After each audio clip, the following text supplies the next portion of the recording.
entered the city by the Avenue Jules Ferry, a magnificent tree-shaded boulevard named in honor of the French statesman responsible for the occupation of Tunisia. Since the coming of the French in 1881, a new modern Tunis has been built, quite apart from the original native city, so that today there are two distinct centers, the French and the Arab. And the Tunisian may adapt himself to Western civilization if he chooses, or retain his old mode of living within the Oriental town. The Avenue de France, favorite promenade and important business thoroughfare, leads to the Porte de France, the principal entrance to the old city. Beyond the gate is the Place de la Bourse, a small square which is the terminus of the two main native thoroughfares. We wander through the native streets of the city that was built largely from the ruins of ancient Carthage and Utica. Graceful minarets rise above the mosques, which are closed to Christians and unbelievers in accordance with the promise made by the French at the time of their invasion. Lay down your arms and we will respect your mosque. Resist us and we will desecrate them. From the palace of the Bey, we look out upon the housetops of Tunis, which at sunset will be crowded with women, as men at this hour remain below, lest they see the uncovered faces of their neighbors' wives.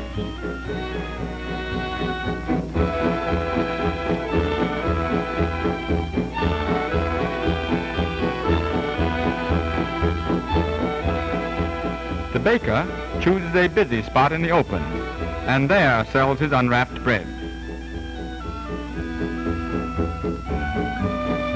But the sweetmeat maker carries his confections about and sets up shop wherever he finds a customer. Sticky candy made from dates and nuts. This tiny kitchen is large enough to serve a small restaurant and an open-air cafe. Perhaps the most interesting parts of the Medina, the roof-covered lanes where artisans make and sell their wares, and merchants display various articles to tempt foreigners. As is the custom of the East, trades generally keep together, a decided advantage to the purchaser who can compare prices and quality of similar articles. The streets are often named after the wares that are sold in them. This is the street of the shoemakers.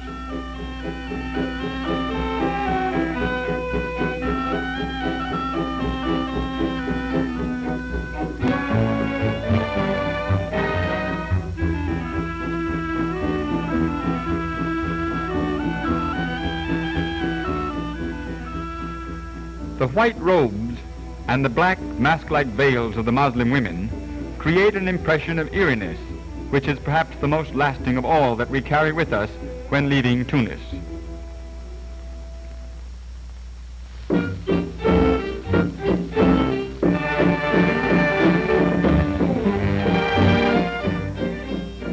For over 3 centuries, and prior to France's occupancy in 1830, Algiers was the stronghold of those dreaded terrors of the sea, the Barbary pirates, and now is known as the Paris of North Africa. The old Arab city and the French one surrounding it rise directly from the shores of the harbor. Bedouins from the desert wait for a bus to carry them to southern Algeria. Fine buildings face the harbor along the boulevards Carnot and République. The Rue de Constantine is but one of the many imposing streets in the European quarter. Along some, arcaded sidewalks have been built, offering shelter from rain or the hot African sun. The mosque Jama el-Jadid in the Place du Gouvernement, like all other mosques in Algiers, may be visited by unbelievers. Buses roll in from everywhere, packed to capacity, both inside and out. A thriving business is always done, as the Algerians have succumbed to the mad pace of modern motoring, and without caring where they go, will often spend their last franc on a pleasure ride. A sheikh from the desert takes in the sights. Muslim women in Algiers continue to wear the veil and run for cover when the evil eye, a camera, appears. Little equipment is required for the barber's trade. A chair, a razor, and a victim are all that are needed. The barber is also a dentist, as a few of his extractions testify. The Kasbah quarter appears today very much as it did when the pirates ruled and pillaged Mediterranean shipping. Many of the narrow streets, which zigzag up and down through the hilly town, or merely a series of steps.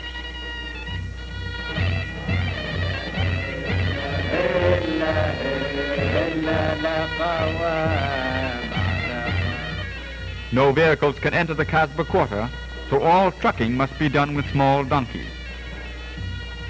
Over some of the streets, the upper stories of the houses meet.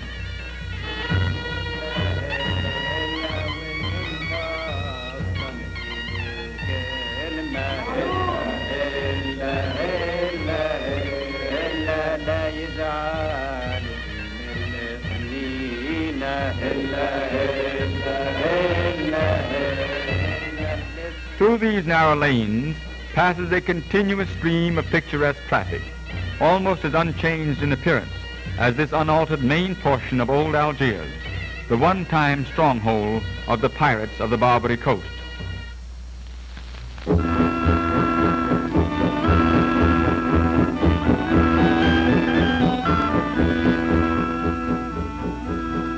The most conspicuous landmark of Rabat is the unfinished Hassan Tower.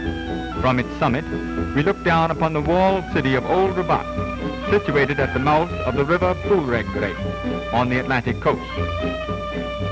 Across the river is Saleh, once the principal slave market of Morocco. The walls of Old Rabat are still well preserved and effectively separate the Moorish city from the modern French one. Old Rabat was the key city of Morocco, for many of the caravan routes to and from the interior converged here. The bazaars have long been famous for the great variety of their wares and for the workshops of artisans whose products of leather and wool are known throughout Morocco. Native doctors have no offices, so hold consultations in the busy streets. They are not only doctors, but druggists as well, and before them are the medicines, the herbs and charms which are prescribed. The stalls of the merchants are so small that the largest part of their business has to be conducted in the street. A none too appetizing butcher shop. One slightly better.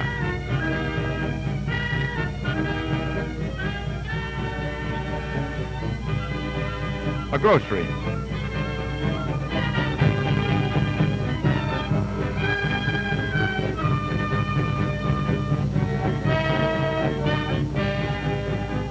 A spice merchant.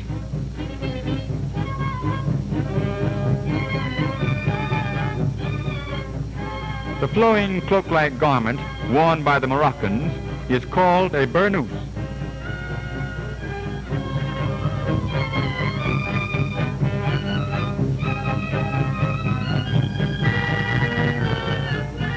The ancient method of carrying water is still in use.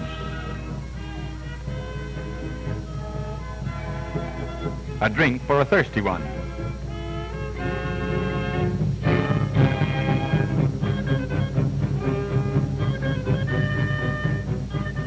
Some of the streets in the bazaars are covered with palm branches or reeds and grass laid upon trellises. Many of the artisans work in these covered souks.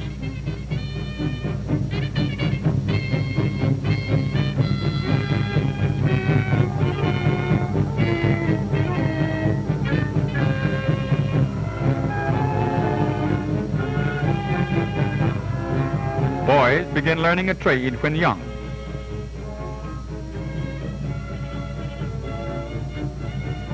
Shifting threads for their masters, the tailors, who work far back in dark shops sewing patterns on burnouses, a style of hairdressing appropriate for the hot weather and also convenient when Allah grabs and pulls them into heaven.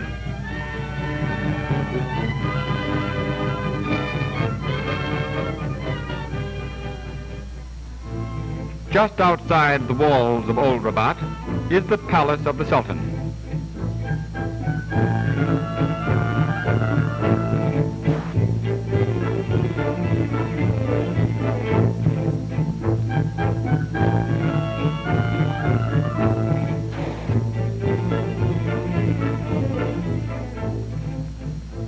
Descendants of the famous black soldiers of the notorious Sultan Mullah Ismail guard the residence of the man who now, under the direction of the French governor, rules the once independent empire of Morocco.